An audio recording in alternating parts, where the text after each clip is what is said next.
Hey, ladies. Hello, hello, good evening. Welcome to the Friday edition of Black Women Making Money. It's your girl, Cherie, in the building. And yes, I am so excited to be here tonight to chat with all of you. Tonight's show is going to be very much fun. I am going to drop the StreamYard link. As you all know, we are on our path to 1,000 subscribers and we are 8 people off. So hopefully today we will get to 1,000 subscribers. I was very cautious in the types of topics that I talked about this week. So a lot of the economy stuff that we talked about and chat GPT, that's for our core audience because we love these types of topics. However, today, with this topic, we're going to get a lot of probably interesting people coming in if the algorithms choose to put this out. So I'm buckled up and I'm ready. All of you should be as well. I will also say that I checked my analytics and videos like this. Uh, People will subscribe, but they don't really come back to the channel. So, like, I don't like to do a lot of relationship topics just because I love to have, a core stable of women here. However, relationships are important. There is the business of marriage. This is part of our business of marriage series that we do. And tonight is all about being single and child free. Is it so bad? There's a lot of people, and the algorithms are pushing this thing that you know, if you're a woman and you're over the age of 27 with no kids, something is wrong with you and your ovaries are going to shrivel up and you're not going to have any purpose in life and things like that. Um, and I don't think that I'm getting a lot of this content just because I'm watching some of it. I honestly think it is in the algorithm. So, what we're going to talk about tonight is, that I've got some articles to show you. I've got a crazy video to show you as well, with a guy giving some dumb advice. So, we're going to talk about that. And I am going to drop the StreamYard link in as well. Ladies, don't forget to like the video, share the live stream, invite a friend or two to Black Women Making Money. Let me just pin the StreamYard link here. If anybody decides you want to come in, you can. So, hey, Jay Antoinette. Hello, Pretty Practical, saying you subscribed. Hello, Dark and Lovely. Welcome, everyone. Remember to like and subscribe. Yes, please do. Okay, ladies. So, um, the first thing, oh, I've got one more announcement before we go into the topic of this evening. So, this is a book. Move it over here. Yes. $100 million offers by a guy named Alex Hormozy. $100 million offers. Mocha Mommy, I'm sure all of you are familiar with her channel. Mocha Mommy is hosting a book club on March 26th at noon Eastern Time. I'm going to be on the panel. We are going to be talking about this book, $100 Million Offers by Alex Hormozy. If you want to participate in, the chat, things like that, if you are starting a business, starting a side hustle, you have a spouse or a family member that is, I highly recommend this book. $100 Million Offers, Alex Hormozy.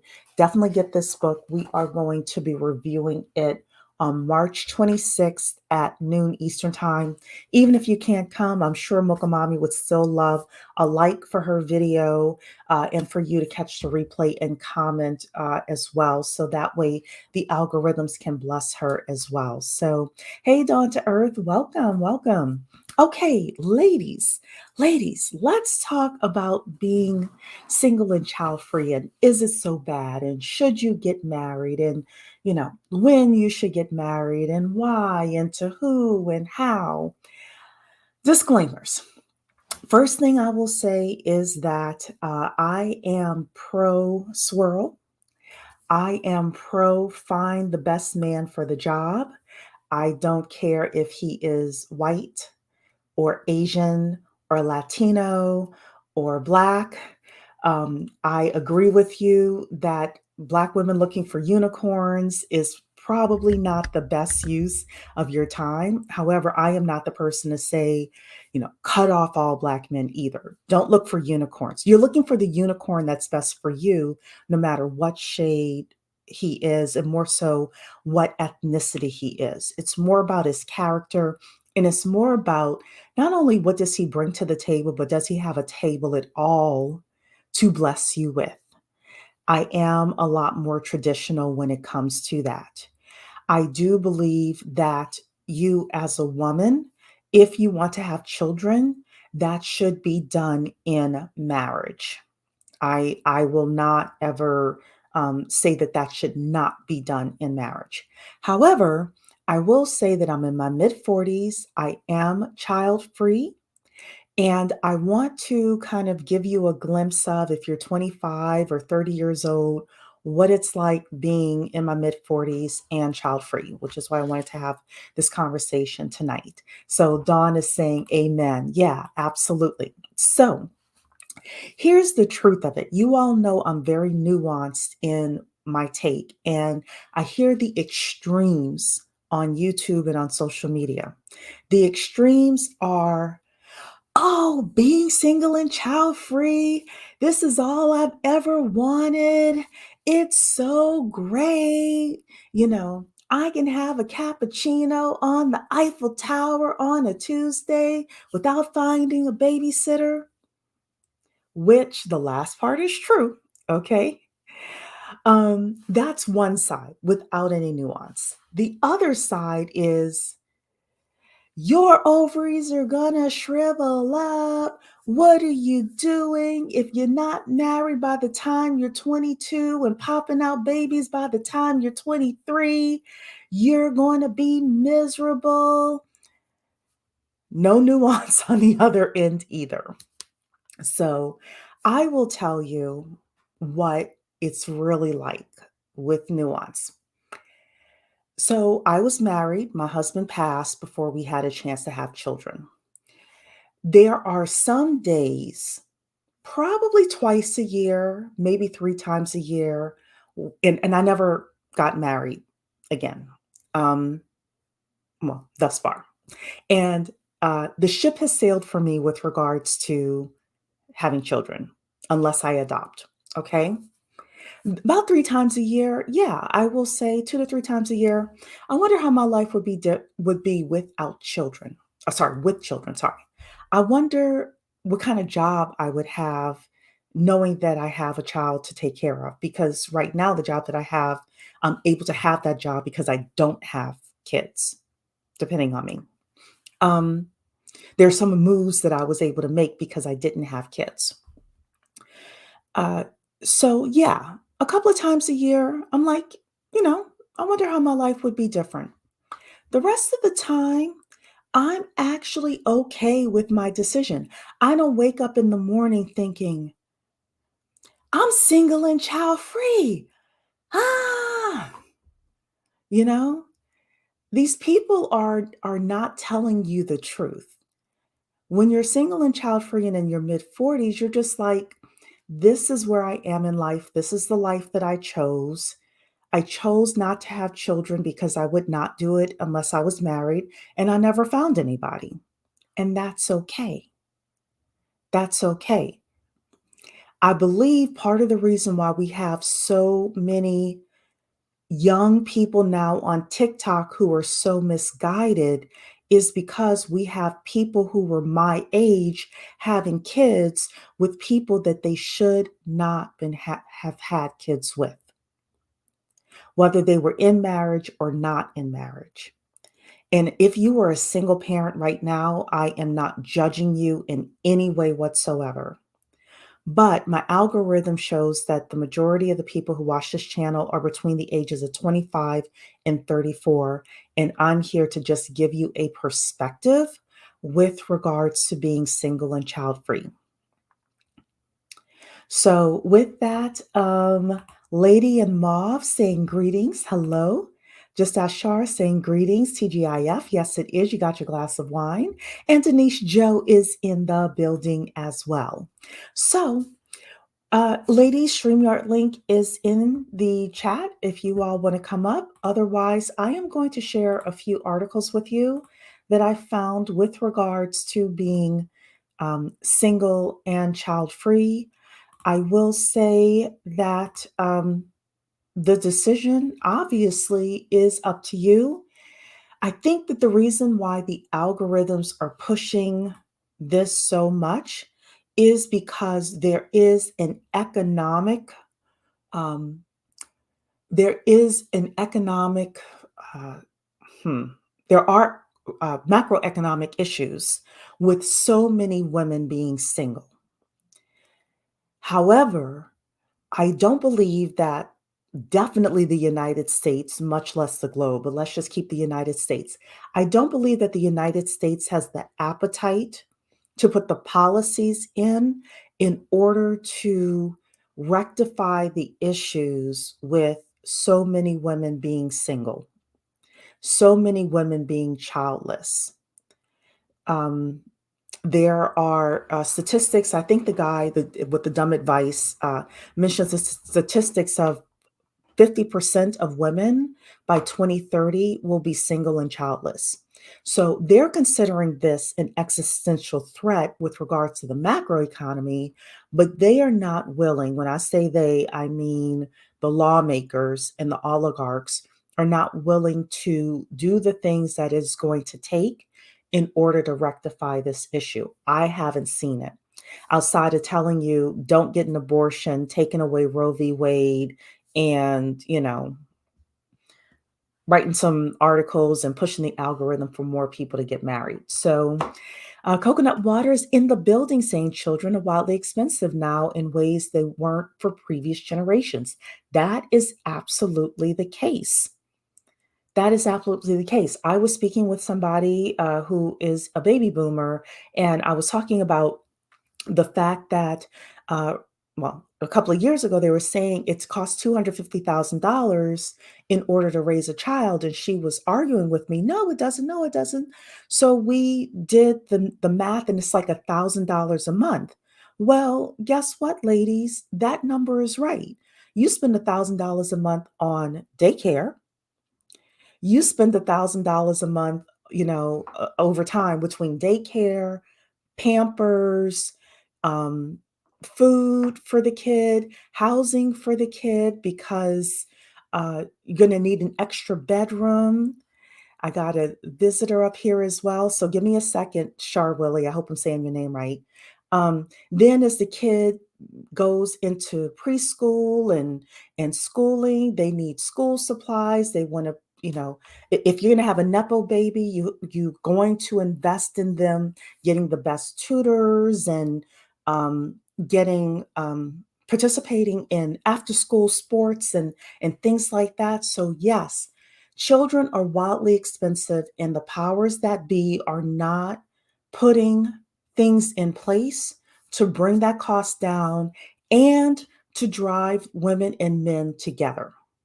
Whole lot of articles, but nothing else. So, give me a couple more seconds. Let me just read a couple more of these. Thank you for sharing your experience. It's nice to hear this perspective. It's not what you hear on this topic normally. Yeah, absolutely. Um, Salute to Alonzo here. Denise is saying, I'm 47. I just knew I would be married with kids at this age, especially with my parents going to 50 years. Yeah, exactly. But here's the thing. I think it's a form of child abuse for us as upwardly mobile Black women to bring children into the world without a proper family structure. From what I hear, daycare in Charlotte is about $1,000 a month. It is. Daycare for a newborn can be $1,200 a month. And Dawn Earth is saying, I'm 53, single and child free. I never had the desire to be a mother. I absolutely love babies, but I was always very self-aware of my needs and how I wanted my life to look. I agree. I think that, we all travel different parts of life. So I'm going to open it up to Char Willie. I hope I'm saying your name right. Hello.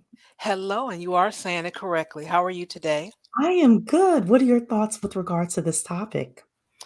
Well, I'm 50 plus, and I will say that learning and seeing a lot of people and the way they live, and then how things just started changing.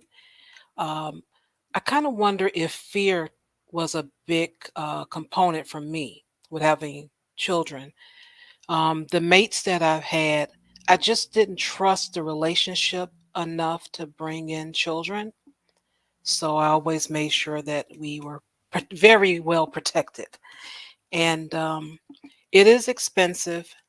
Um, who could have planned for life the way we know it now? We didn't plan on what we have now. A lot of people working from home. The industries are just changing. You have less brick and mortar, and just a lot of things. So for me, this is a lot of information just to listen to what some of the younger people are saying. I agree. And, so I'll talk about two things you mentioned. First Hmm. of all, the fear and the trust. When I was married, my husband passed, but when I was married, he wanted to have children. And I Condolences. wanted to as well. And, uh, but my fear was that we were not economically stable enough to have children. Hmm. So I said to him, that I will have children with you, but number 1, I must be a stay-at-home mother because my mother was a stay-at-home mother for the first 2 years of my life. I was not putting my baby in daycare, and we both agreed to that. And then number 2, he needed to, increase his income because of the work he was doing at the time. I felt Hmm. like we just needed more money coming in, and I knew that he could level up, and he was on the path to doing that when he passed. I think that women need to have certain expectations Hmm. of the men or man that they are having children with. And whatever we see the man doing before, like during courtship and Yes. before we get pregnant, it's going to get worse from there, not better. And one of the things that I don't think a lot of women do is really take a true assessment of what's happening with their partners and say, "You know what? Like you said, Hmm. I don't trust the situation enough to bring a child in." Yes, and that's also the reason why I did not marry the two gentlemen that I had the longest relationship. And condolences, I Mhm. wanted to let Thank you you. know that. And also, I want to quickly say that Alonzo, he is the one that shared your stream a few weeks ago, and I became a subscriber of yours. Oh, thank you. Yes. Thank you, Alonzo. I don't know if he's still in here. Alonzo usually pops in, says hello, and pops out. So or Yeah, he at he's least doesn't comment a lot, which I appreciate he's a that you busy man, but yes, yes. yes, so I'm very thankful for that. And as when I did use the word trust, and you used the word assessment, and I'll build up off of that. Mhm. I assess the situation. I'm like, okay, if I'm not sure about saying I do, I definitely not sure about this child. So I got to make sure that we are protected. And I say we because, what he would put inside of me will make a we. So Mhm. um, I made sure that we both were protected. We didn't have to worry about any decision making or anything like that. And that worked out for both relationships. I don't, regret it. And as I mentioned, as far as with the current state, I'm just looking at what's going on. I'm like, wow, what if? What if? Yeah. Hmm. Yeah. So I want to piggyback off of the second thing that you said because you mentioned expensive, but you also talked about you hinted at other things as well. To me, even more than expensive, even though the cost is number 2 for me. Hmm. Number 1 for me is actually the social media and the social climate Hmm. of where we are today. I know that there are women in my community that have teenage children. I'm like, God bless you, because you and I are of roughly the same age. When Uh-huh. we grew up, Um, you didn't talk back to elders. Right? You didn't go to school with a gun. Like, we never had to walk into school and pass a metal detector No. at all. Um, I didn't have to worry about what kind of drag shows were gonna be happening in the school. Mhm. Um, and then on social media, like, if you were bullied at school, I was never bullied, um, but I saw other people getting bullied. You Uh-huh. could leave at 3 o'clock and get some reprieve from that because there was no social media. Today, these kids can get bullied 24/7. Yes. They can also get trapped in DMs by older men that are looking for, and it's not just the girls, they're looking for the young boys as well. That is Um, so sad, but yes. yeah. Yeah, so I think that younger people are looking not just at the money, they're also looking at the environment and saying, "I don't know if it's a good thing." I've heard some people say because of climate change. You know, Mm. I haven't heard any black people say that, it's more white people. Okay. Okay. Because of climate change, I'm not having kids, and they're, like, dead serious about it, you know? Yeah, there's so much information for the younger generation, and they use it. They use it, and they make their decisions, and they Mhm. stand on it. They're a lot more active or proactive than we are, and I wish them the best. And um, it's just my opinion, of course, but I think they're making a good decision currently.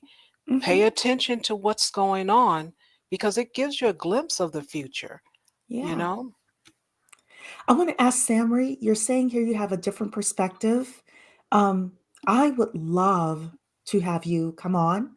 If you can click the StreamYard link, I would love to have you come on and talk about your perspective. I love different perspectives. I don't Yeah. mind if people disagree with me. In fact, I love people to disagree with me, and challenge my thought processes as well.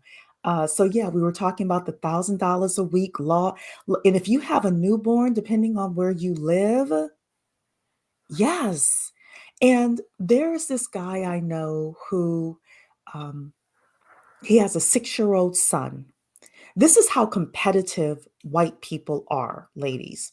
This man has a 6-year-old son that he sends to math camp every weekend. It's extraordinarily expensive, but these people are not playing. Like, they are in it to, like, compete, in a Mhm. way that Black people are just not doing. Mentor Shelley is saying $1,000 a week is serious. Very serious for people. I personally love children and wanted to have one or two, but it may not happen, but I'm okay with it. Yeah, and I think that you will have to just kind of figure out your process with being okay with it. I wanted to have children. I tell you that you do feel better knowing that you didn't bring a child into a situation that would not have been good for them and would not have been optimal for them. So, um, and I heard this woman say one day that we were selfish for not wanting to have kids or not having kids. And Mhm. I feel like that's not true. I feel like I'm selfless because I didn't bring another person into a situation that would not have been optimal for them.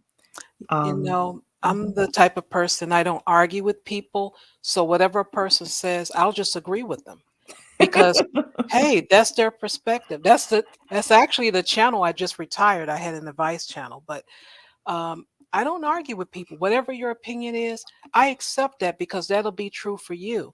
Even though you think it may be true for me, I'll just agree that you think that way, but I don't have to live that way. Mhm.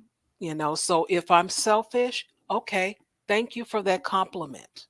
Yeah. And, I'm okay with that as well. I'm okay with that as well. Denise is saying, I think some of this trash food is messing with fertility and libido. I have seen studies on that, and I agree with you. Samri is saying food stamps were recently cut. My friend with two small children was relying on welfare. What is she supposed to do now? Uh, Unfortunately, we have been talking about this for a while on this channel. Uh, this is why I push my four things that I think every Black woman should do: work on your technical skills, your soft skills, your networking, multicultural networking, and getting your resources together, learning financial literacy. um, I don't know if maybe there are programs, there are some workforce development programs that maybe she can get into that can help her, get a high paying skill. But Samri, I don't know what else to tell women to do outside of that.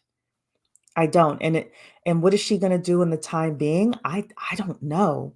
And this scares me with regards to um, women having children and not having the economic stability to take care of them. The other thing I will say, unpopular opinion, and Charwilly can tell me what she thinks. I was talking with a family member about this the other day, and I said, I do believe in welfare reform, but what I think we should do is we should have a program where there are certain jobs in America that are really needed that are short staffed. So, like an LPN, some of the tech jobs that are out there, etc. We have a list of those. We say you have 2 years to get your certification or your degree or whatever. You get 2 years to go study to be an LPN. We're checking attendance for you. You got to show up to class, you got to make certain grades. But with that, you get 2 years. And then after the 2 years, then we have a job program for you to get into a hospital. Like that would be my smart reform. But I don't see the politicians doing that. They're cutting the food stamps because they've got to cut something. They're not cutting the war in Ukraine. They're not cutting defense spending. They're not cutting their salaries in Congress.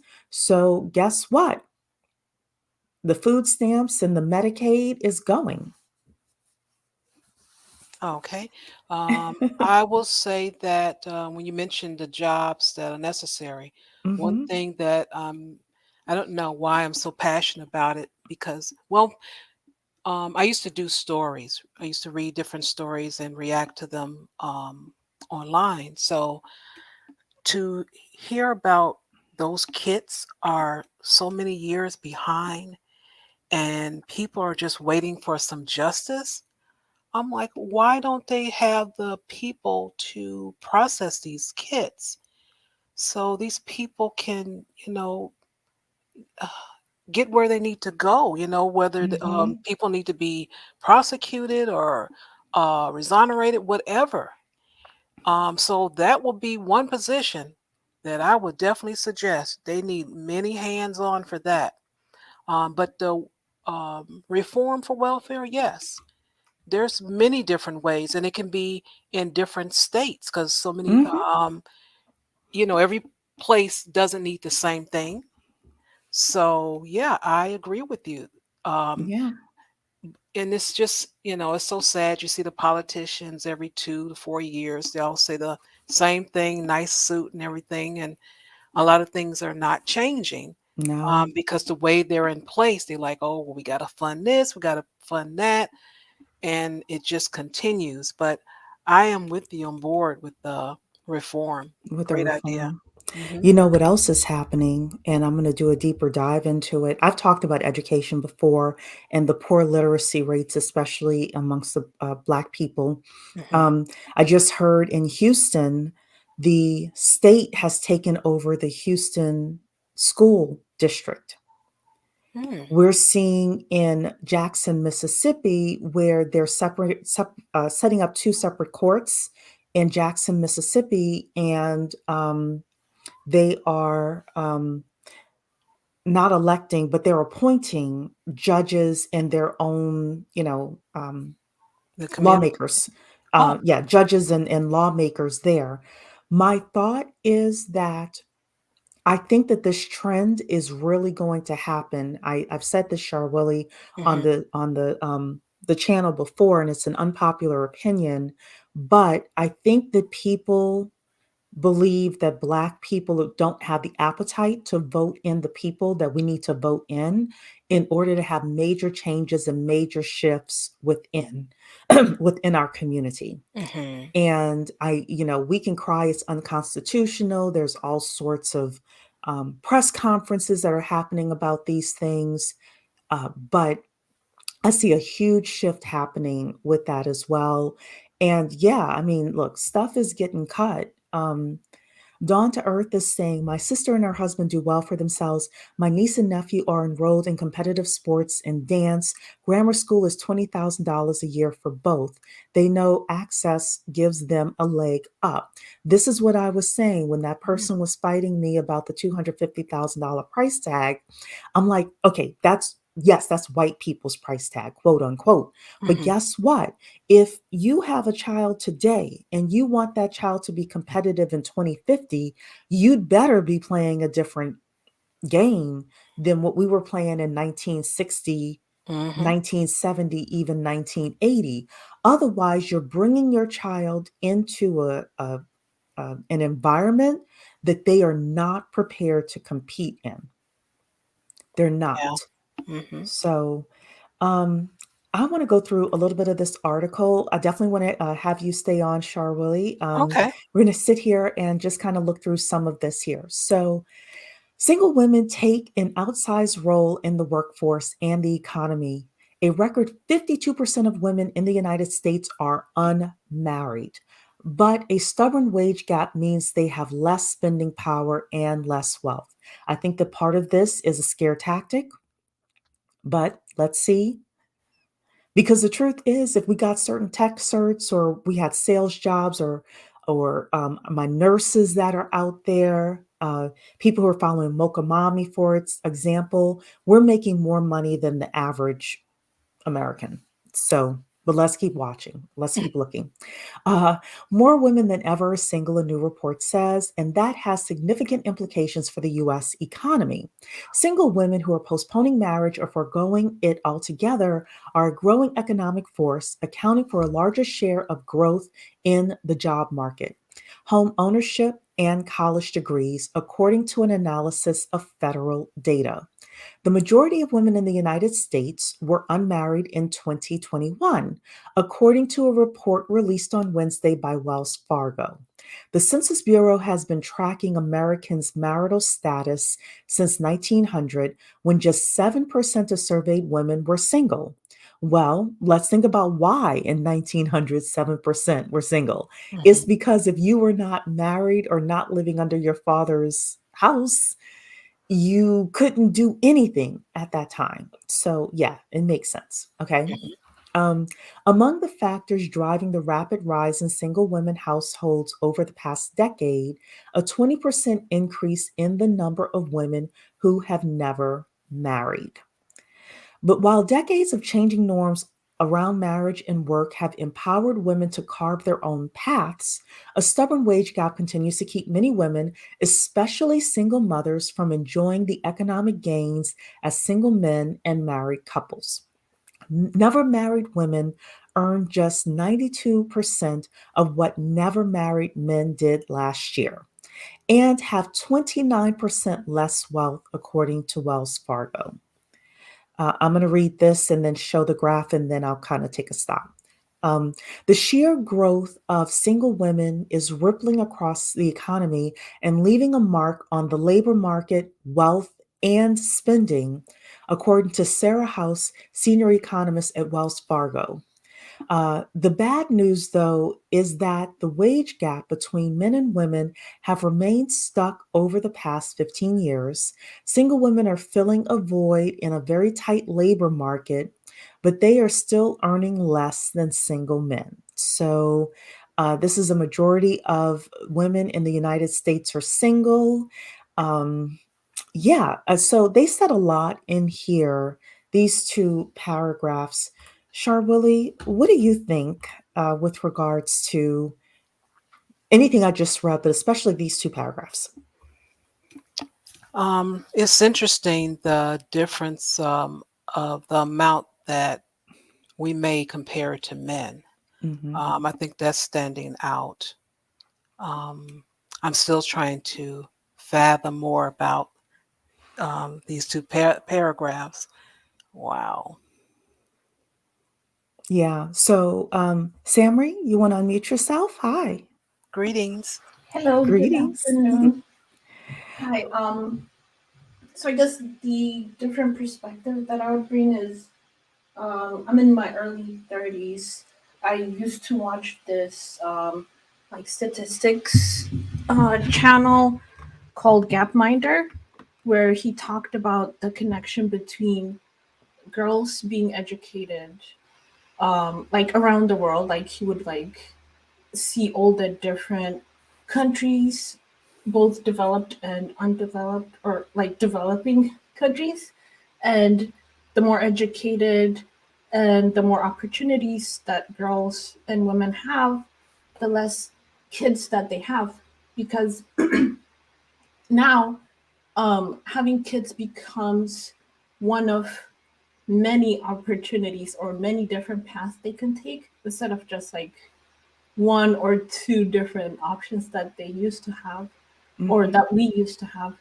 And it's just a normal progression or evolution of the world, where like in Japan or China, or Germany, France, they're all seeing the same stuff with girls and women having less kids, because we have opportunities. Like, we're not being forced to choose something that, um like that we used to be forced into.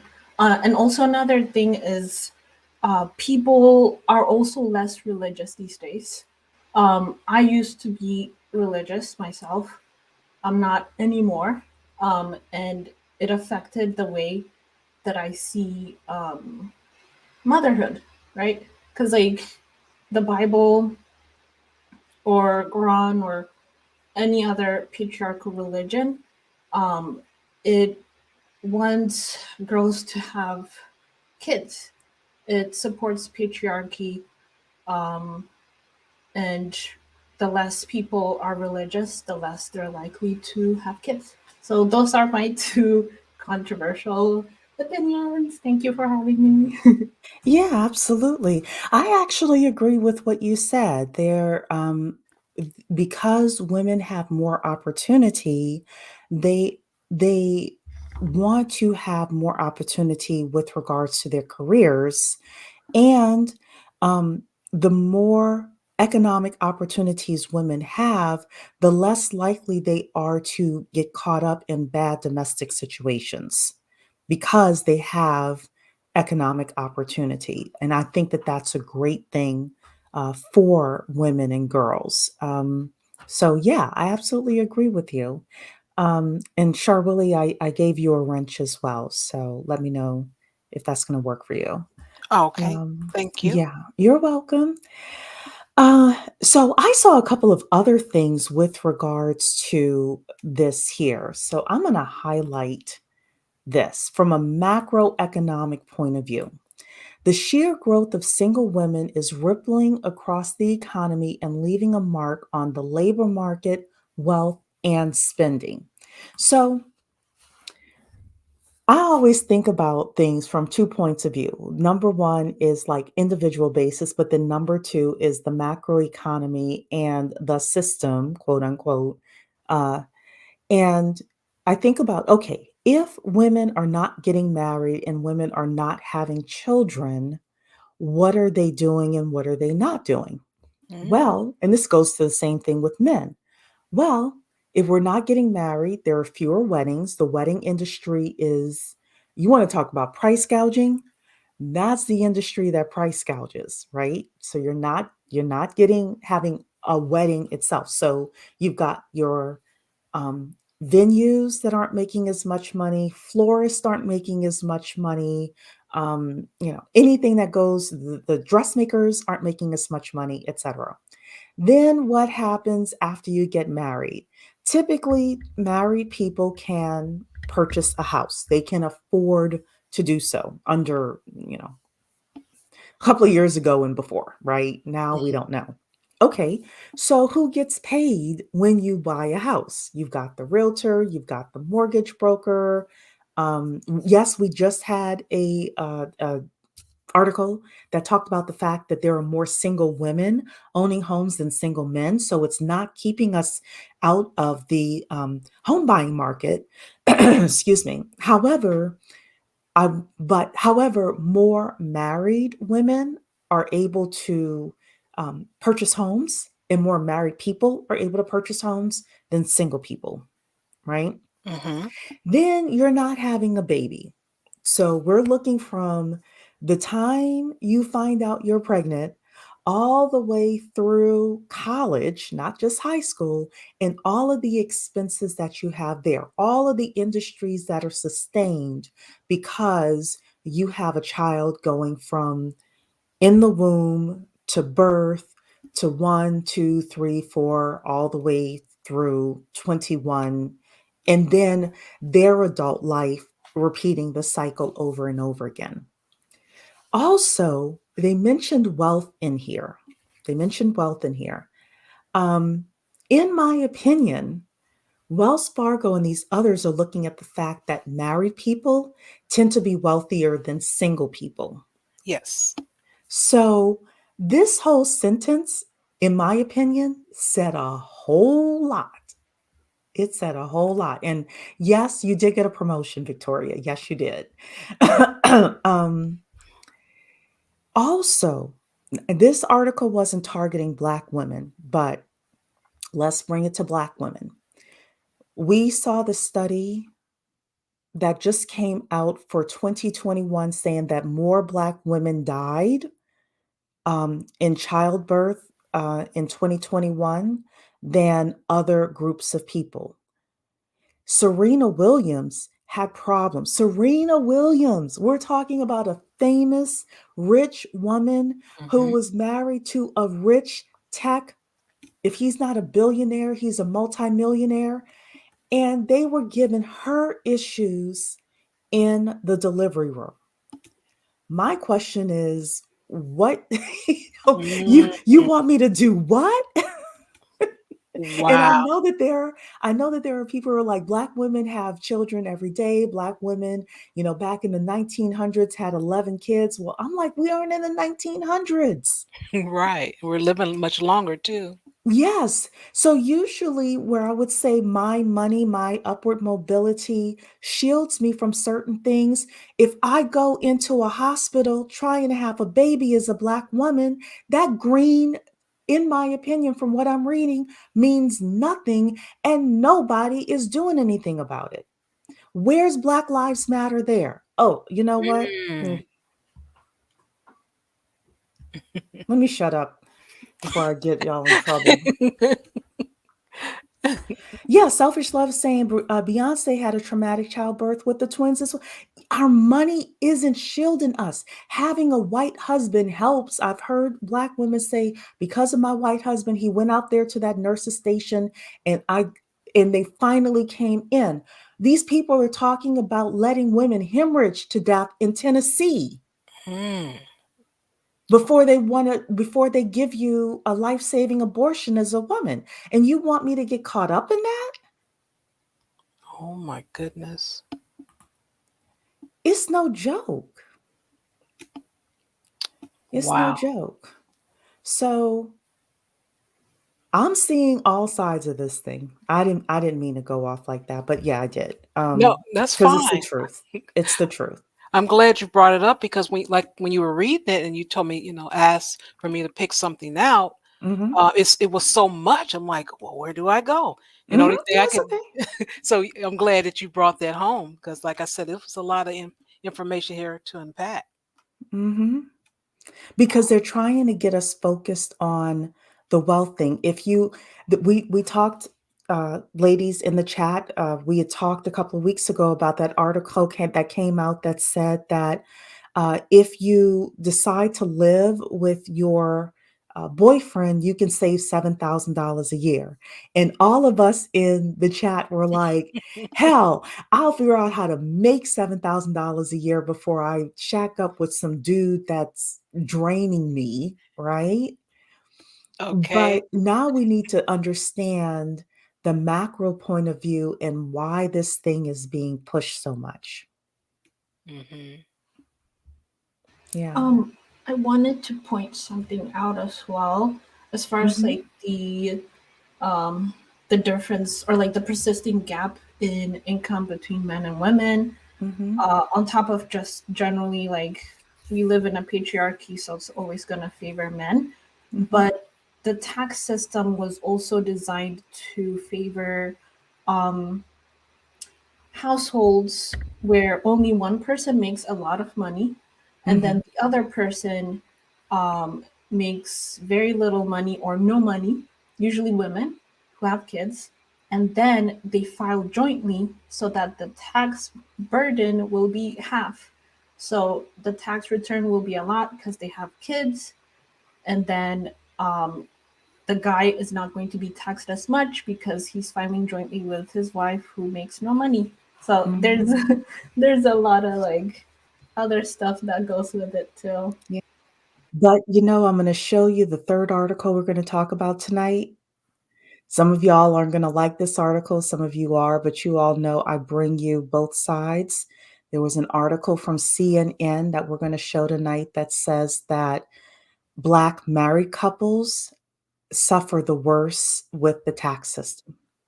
If you have a Mm. Black man married to a Black woman, you don't fare well with the tax system. We're going to show that article. I'm going to read a little bit more here with regards to this article, though, from the Washington Post.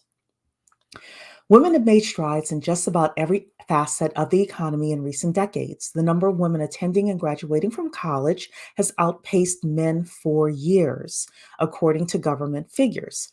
Women are also more likely to buy their own homes despite lower wages. Nearly 11 million single women owned their homes in 2021 compared to 8 million single men. After Alicia Barnes got a divorce in 2009, it took a decade for her and her young sons to regain their financial footing.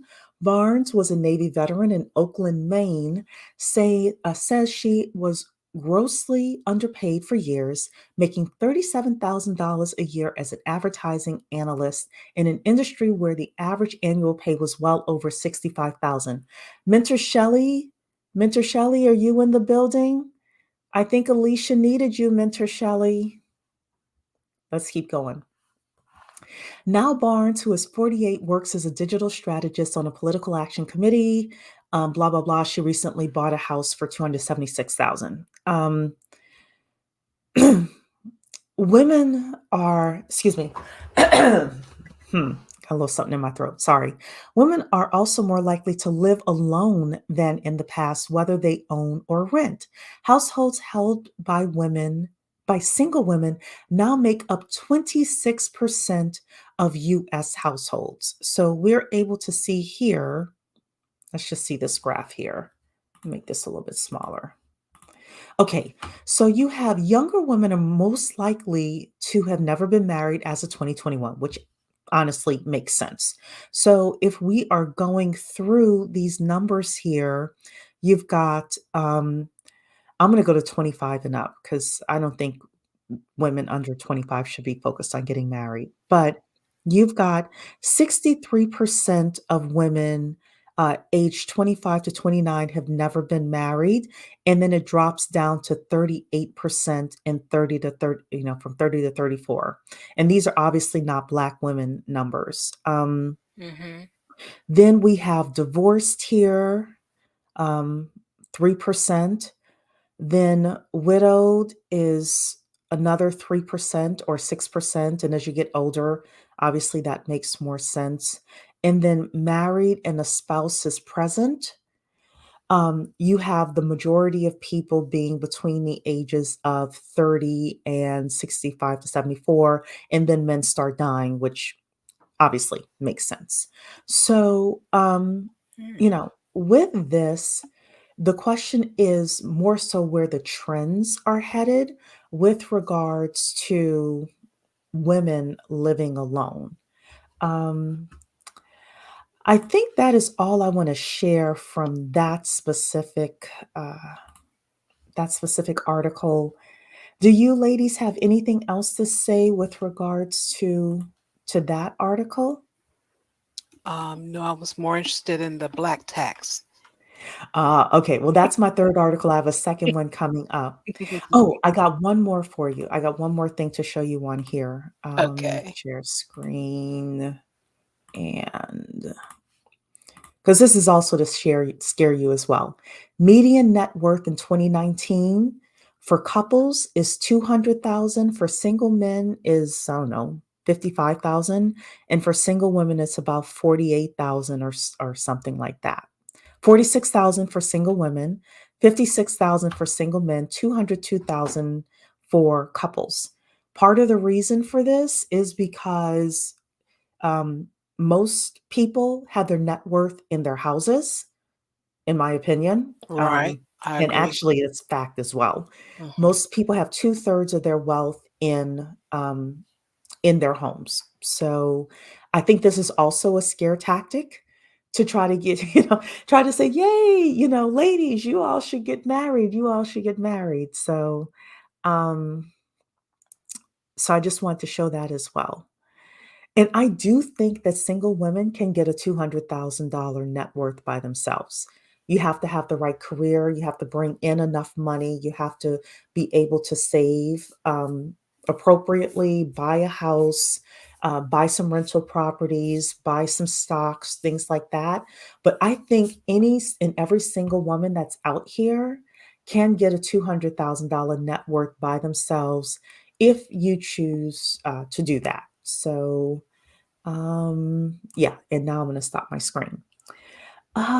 Okay. So Lux is here. Lux Shell, hello and welcome. I haven't seen you before. I believe women will start living the golden girl style life. I agree with that.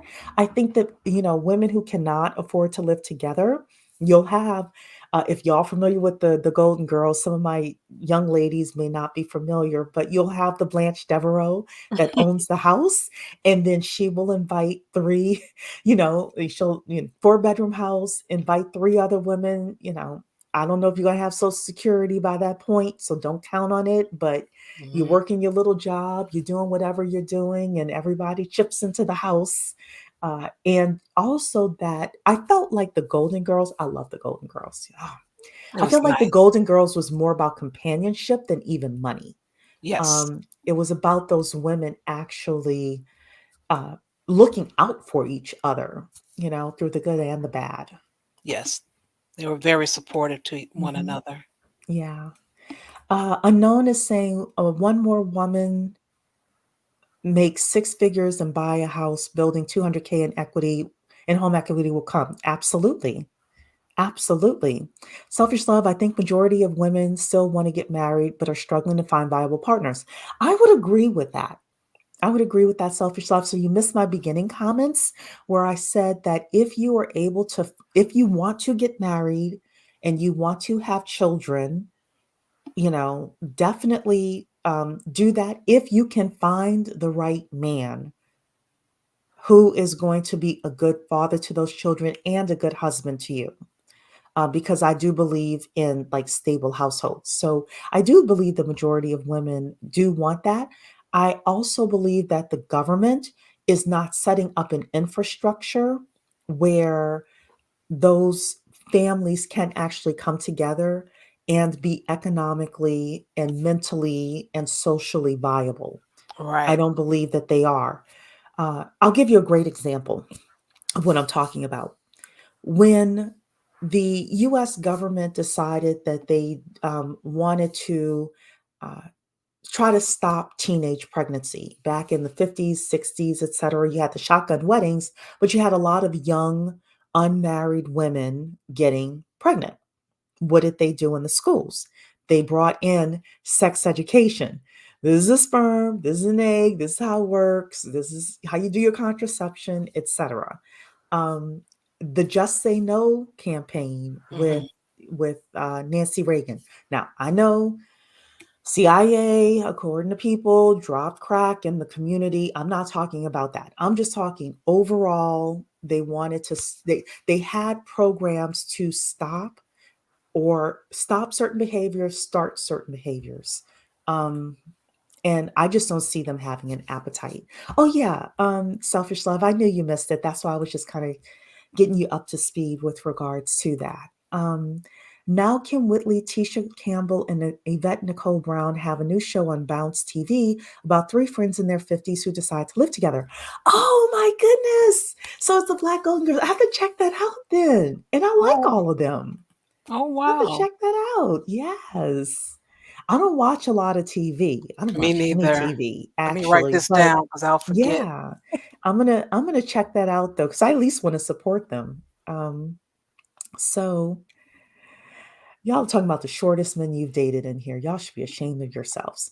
Uh, do you, Samry or Charwilly, have anything else to say before I go to the next article? Roll that beautiful bean footage.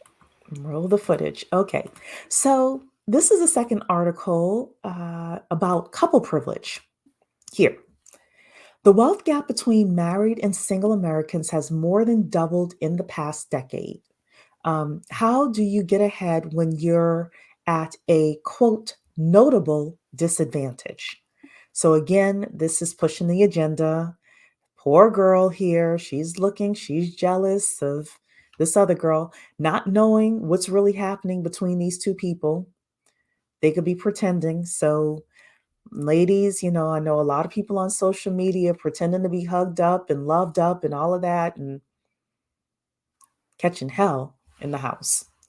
But anyway, it says here, if you thought the endless swiping and scrolling on dating apps were the worst parts about being single, then hold on, because there's an even colder reality awaiting you. While one is the loneliest number, it's also increasingly the poorest. Though it's not surprising married couples have a higher net worth than singles, over the last decade, that gap has more than doubled, and married couples are pulling out far ahead of singles. The skyrocketing value of assets, especially homes, over the past couple of years is largely to blame for the growing gap, but high inflation and rising interest rates aren't helping either. And at a time when more people are staying single longer, building wealth on your own is becoming increasingly difficult. So it's saying here the gaps keep growing. In 2019, the net worth of married and single households differed by 60,000, more than double the size of the gap that existed in 2010, which was about 25,000. But the ballooning value of assets like investments, vehicles, and real estate, especially, has widened the gap even further over the past couple of years. Let's see here. And then they're basically saying the same stuff over and over again. Okay, so what do we think with regards to this, ladies? Definitely trying to push an agenda with regards to this. But, I think again that with financial literacy and with the right technical skills and soft skills and networks, w- we don't have to worry about couple privilege. We can be a couple if we can find the right man. However, we also can do things as single Black women just by having the right financial literacy. Yeah, I would say, like, I question the data that they're using, because anyone can say something like this, and like the way you interpret the stats really matters. Um, and the whole marriage benefiting like couples and like having more wealth, it all depends on the setup. So if you're set up with the right person, then it is beneficial. But if it's not with the right person, then it could be the worst decision you can make in your life. So, and I feel like the world judges women harshly whatever decision we make, especially if like something bad happens with the kids or with the family. So, the blame is always going to be towards the woman. Like if you have kids, it's your fault. If you don't, it's your fault. Oh, the world is ending because there's no more kids being born. But you have to also consider developing countries are having a ton of kids, and it's not doing them any good because like there's it just means there will be more conflict there. More men or young men without a job means more without a job or with who are unmarried or uncoupled, usually leads to more violence in a community. So that might be also why they're pushing this agenda, because more single, frustrated, incel men are dangerous. Because let's say in the past, most men used to get married young. Then, if they tend to be violent, then they take it out on their wives and their kids. But now they take it out on the whole community, you know? So that I might be agree. why they're going for that. Yeah, I agree. That's a very good point. That instead of taking it in the house, it's starting to really spill out. I absolutely agree with that. Denise, Joe also agrees with you that all data can be manipulated. Yes. So this data was technically from the Federal Reserve, but yes, we know that all data can definitely be manipulated. Um, Charvili, what do you think? I actually was thinking the same thing about the data, and I'm like, I can't kind of wrap my mind around that because I'm not in it. So I'm like, well, where did they get it from? Who did they talk to? So I'm there with you all when it comes down to that. Um, Looking back um, in history, it made sense the way things were set up, per se, as far as the financial benefit. But because of the choices, um,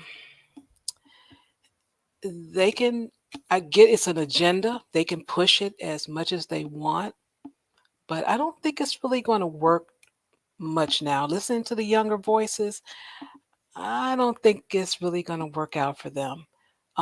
When at the end of the day, the world or America wants tax dollars. They want the money. They want that income. You did touch on Social Security not being here. I think it will be lowered before it will just go away altogether. But Yeah, that's that's that's possible. even scary, you know. Yes, because, a lot of our older people now, they are able to, especially if they have a paid off house, they're able to retire on Social Security. Like, you know, but in 20 years, when we're ready to get it, 25 Mhm. years, I'm just not banking on it. I don't know. But the one thing I will say is that a couple of things happening at the same time economically. Number one is that the United States is getting to a point where it cannot afford all of these programs for much, much longer.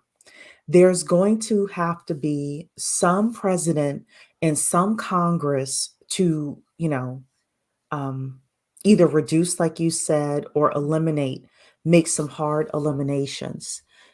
Everybody wants to kick the can down. But at some point, our economy is going to implode. We can only, well, I won't say we can only. I think they're going to start getting more cautious about the immigration because, there are the 6 of the 10, I think, largest population growth countries are in sub Saharan Africa, right? So Black and Brown people are mating, but white people are not. And, I'm just looking at this whole thing from a macroeconomic point of view. I don't know what the US government is going to do. Um, yeah, so I got another thing to show you here before I show you um, the final article about Black people. paying a higher penalty tax. Hmm. This is another thing, you know, single women with children struggle with poverty.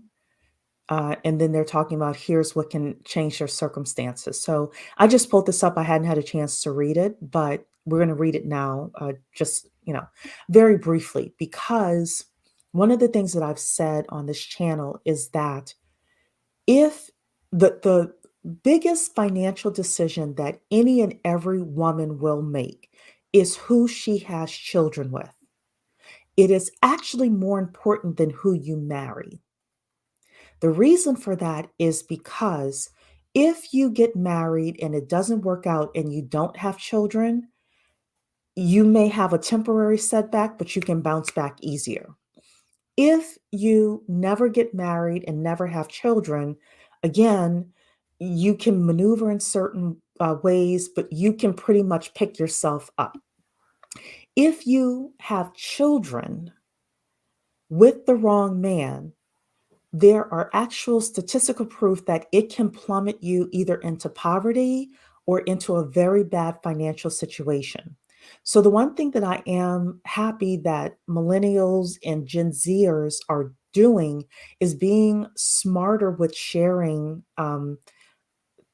ways to vet men and like having an understanding that getting married and having children is not the end all be all because it could put you in a very precarious financial situation. So, according to this, this is what organization is this? WITF? I don't know.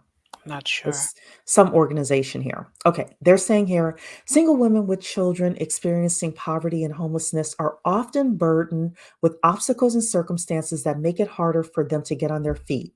According to Finances Online, the decline in two married parent households has led to the prevalence of single mom and single dad households. It is estimated that there are 100 million single mothers all over the world and about 19 million children below the age of 18 living with a single parent. Um, Single women are the head of 60% of the households in poverty. This is according to the Women's Defense and Education Fund here. So, ladies, I think that it's very important for us to kind of keep that in the back of your head as well as you're navigating. Sorry, keep that in the back of your head as you're navigating that. In one point, Victoria's Solutionist Experience, Credit Solutionist, I want you to be on a panel with me because I would love to hear your perspective about this as well. I think you've done a couple of shows about this, Victoria, about talking about having children being a financial issue or credit issue, the things you can do, the things that you can't do. Um, Once you have children, how I think you can do anything, but I think if you're a single mother, especially if you're a single mother with no extended family and no community around you, and without the help of the father, um, I think it puts you in a vulnerable very vulnerable situation financially, and it sets your kids up to have massive problems. Guard your wombs. Absolutely, guard your wombs. You said here, if me and my hypothetical spouse break up, then I'm not keeping them kids. Don't tell me you're a Themis person. Drop them kids off. I know that's right. Here you go. It creates unnecessary burdens. It does. It does. I mean, I cannot, if there were anything I were to warn young women about who have not had kids, is to be especially careful. I would say to marry the man before you have children and to, watch him like a hawk. I would give Watch him them like a three hawk. years, at least 3 years of Hmm. us being by ourselves first. Hmm. Even if you're making some money right now, even if you have to freeze your eggs, freeze your eggs, but do not fertilize the embryo because there was a recent court case in Virginia where a husband and wife had they fertilized the embryo and they went and used a a law from slavery, Oh from my. chattel slavery, to say that that embryo was property and that it could not be destroyed. And the wife now wants to fertilize, not fertilize, it's already fertilized, but like wants to, do whatever she has to do to bring forth a child. And if you think, oh, that's just the wife that does that. No, no, no. Sofia Vergara, famous actress, she had a boyfriend, did the Mm. same thing in California. And when they broke up, he sued her trying to get hold of the eggs that were already fertilized so that I guess he could have some surrogate mother carry them and blah blah blah. Like no, Wow. store your eggs, but do not. I wouldn't be fertilizing anything, ladies. That is terrible. And Mhm. he can use that for a come up. He was actually asked for support from her in the That's what future. I was thinking. She's in that Virginia case, she's probably going to get child support because it's technically his child.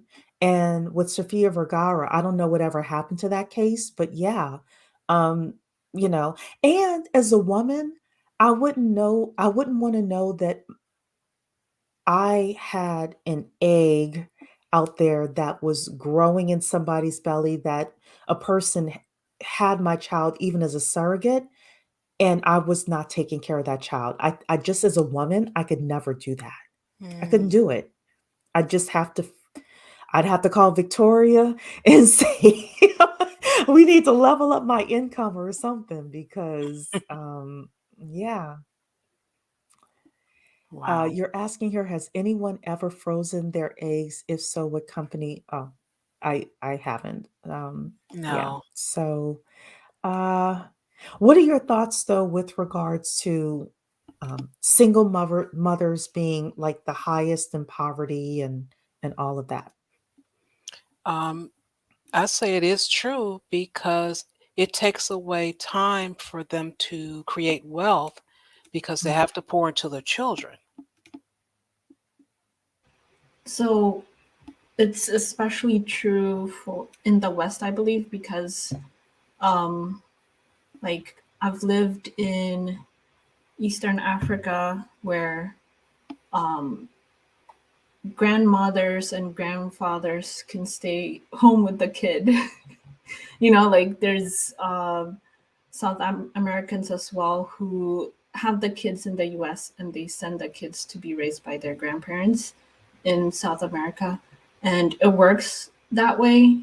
They don't need to pay for daycare.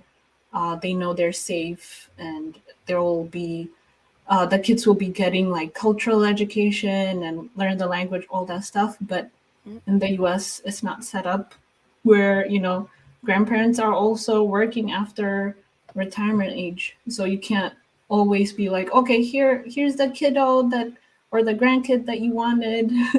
Take care of them. So, Yeah, it's a harder decision to make. yeah, it is. Yeah. It is. Well, we've only got 15 minutes left because you all know I don't like to go beyond an hour and a half. Um, so let's mhm.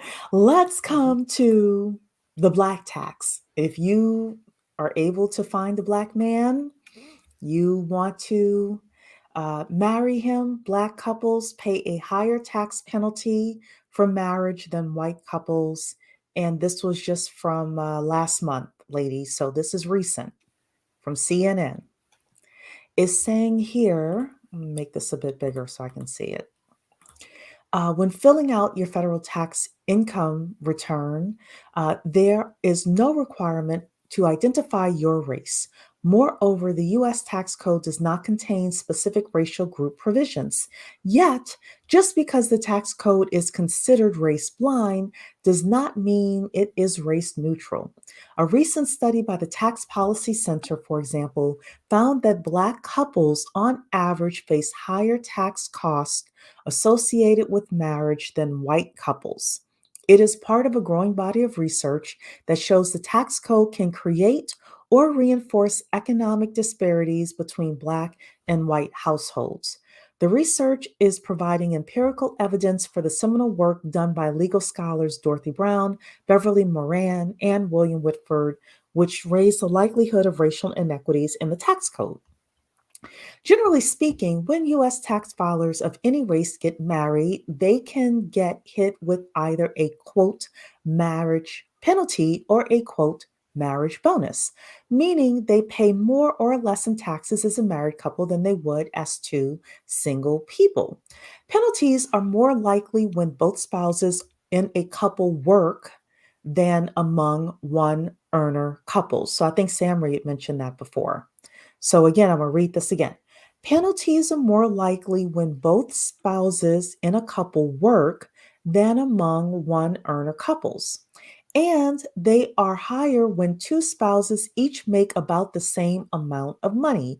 Penalties are also more likely when a couple has children.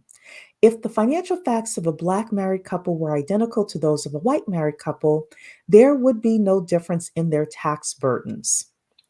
But the economic facts of Blacks and whites on average are different. For example, Black married couples are more likely to live in a two earner household. Each spouse is more likely to earn about the same amount as the other, and they are more likely to have dependents. Quote, we find that Black couples are more likely than white couples to experience an income tax penalty from marriage and to face higher penalties. We show that these patterns arise because controlling for income, Black spouses have more equal earnings than white spouses, and because Black couples are more likely to have dependents. So, we have officially just given the manosphere another reason to not want Oh, to get Lord. married. They're not going to marry a Black woman because they get hit with a higher tax penalty. You're welcome to all of the manosphere men that are watching me this evening. But what do you all think with regards to this? This is really wild. I'm just thinking because as you were reading, I'm like, okay, so if one of the spouse want to do part time or not work to take care of the children so they can save on daycare, they got a tax. If they're both working and they got to spend their money for daycare and with other expenses, they got a tax. I'm like, they can't get out of that. That is crazy. Yeah, I think that if one woman, if the woman is not working or is only working part-time, like let's say Black woman, and she's married to a Black man that has, a higher salary, then, that works in their favor from a tax point of view. But But if go ahead. no, I'm just saying the but part. Yeah. Yeah, but if I make 85,000 and he makes 90,000 and we have children, we get a penalty. And we're most likely to be in those situations. Wow. Exactly. It's like a trap where you're trying to get to the solid middle class or the upper middle class, but it's kind of, like the tax was written by old wealthy white men years ago, set up so that they gain more wealth. Mhm. Yeah, so that comment, that's the book I read by Dorothy A. Brown. It's really great. Listen to it.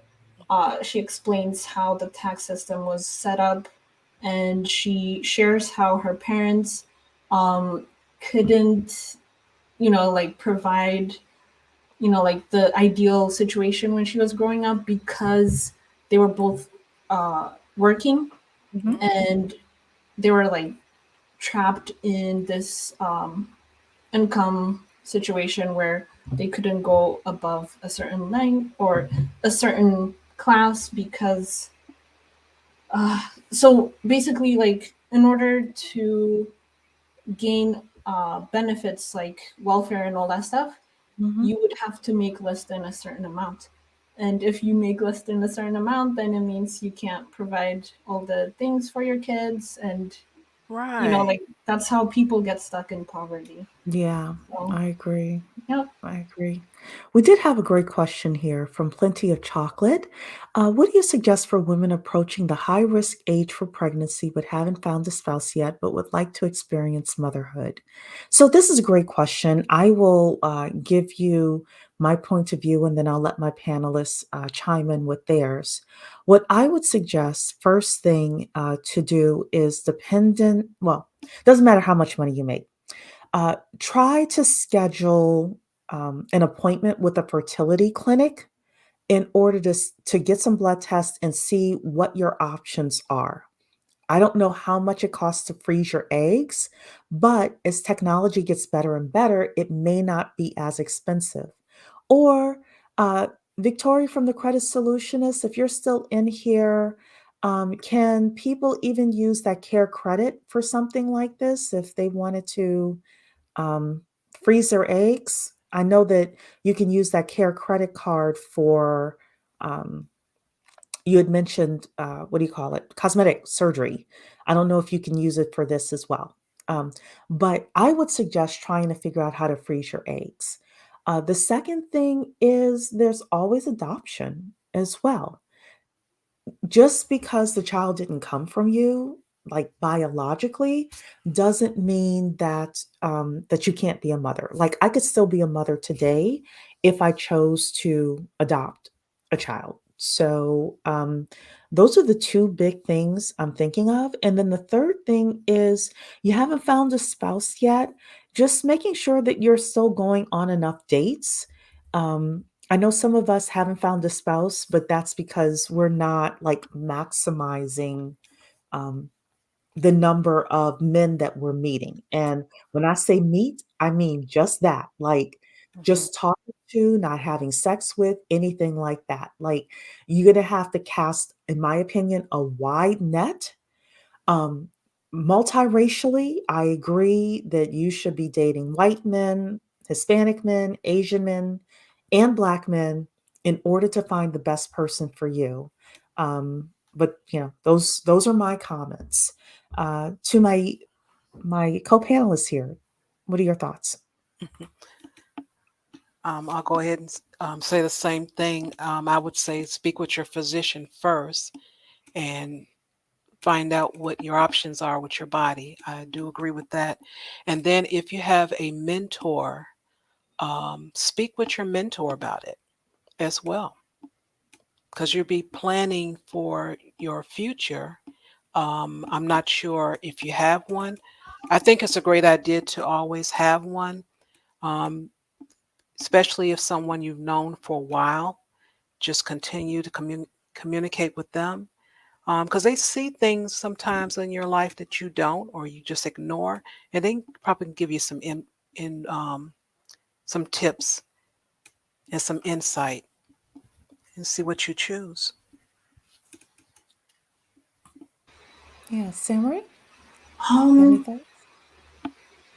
it's kind of difficult to advise in that, I guess, respect, but I would say, um, get experience with, I don't know, volunteering with kids or babysitting for kids, for different families. See if it's actually something that you want to do, I would say. Yeah. You see me, I see you. Hello. You're asking, does that mean you should marry somebody with significantly more money? Preferably. Just from a point of view of, your kids can have like more opportunities.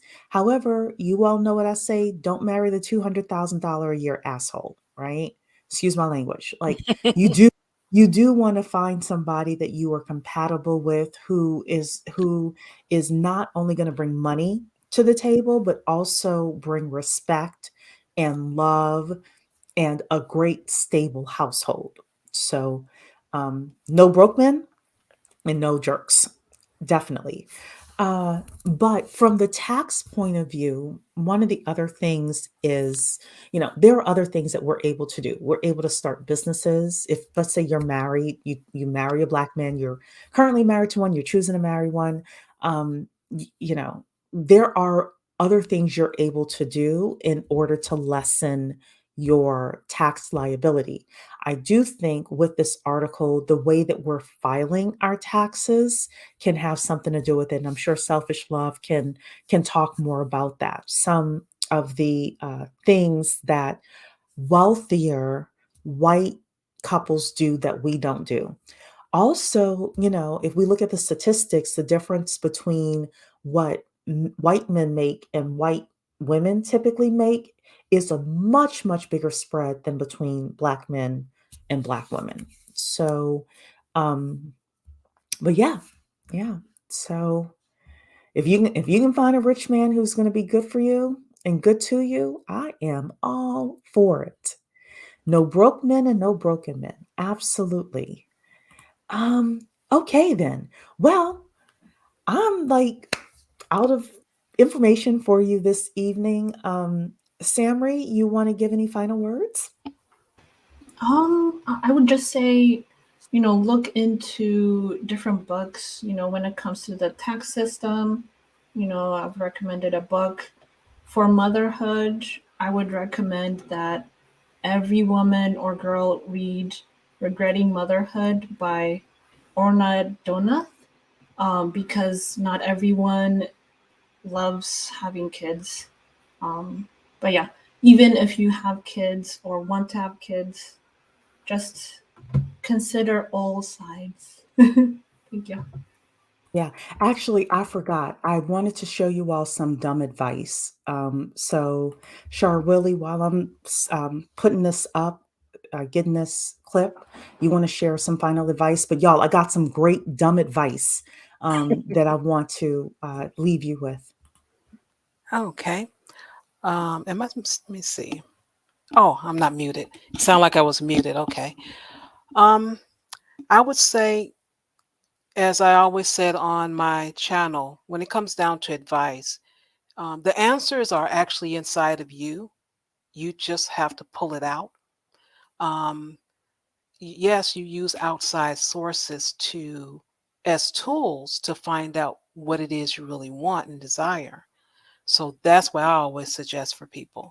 Like the young lady had asked, I said, hey, check your physician so that way they can check you on the inside, and then a mentor, which is someone hopefully that you already know, familiar with you, see things about you that you may deny or, well, you deny or didn't know about yourself, so you can make a good judgmental decision. Yeah. Okay, so let's leave with some dumb advice here. As you could tell, this is a wasp saying this, so didn't pull in the manosphere, not the black manosphere with regards to this, but let's hear what he has to say. If you and a partner stay together for between 5 and 8, really seems to be a sweet spot, and a child hasn't come into this world, people can find themselves falling out of love with their partner for kind of no real reason, and they don't really know where it comes from. The cute way that she used to sip her coffee on the morning actually drives you up the wall, or the fact that he always leaves the forks out on the dining room table, which you used to think was a little bit okay, now it's turning you inside out. There is an evolutionary program that says if you're in a committed relationship with a partner that you're invested in, children should arrive at some point. If children don't arrive, there is an incompatibility somewhere between us two. It might be me, it might be you. So people that have been in relationships that have said, I found the love of my life at 21 years old, but we're going to hang fire until we're 29 and then we'll decide to do it. And they get to 27 and they find, I thought that this was the one and it's actually not. That is a psychological bias which everybody needs to learn about. If you and a partner stay together. I told you it was dumb advice. Yeah. Look. It, Cut if those if somebody microphones. is 21 years old, if somebody is 21 years old and they hold off on having children, and by age 27 they have fallen out of love with that person, Maybe it's because they've grown from 21 to 27. I saw that short and I'm like, I forgot I had it in here because I wanted to show, don't just accept what these people say. I don't care who they are. Don't just accept what these people say. People, you know, the way she sips her coffee no longer excites me. Even when you have a child, the way she sips her coffee is no longer going to excite you. What kind of BS is this? Just that. Oh my gosh.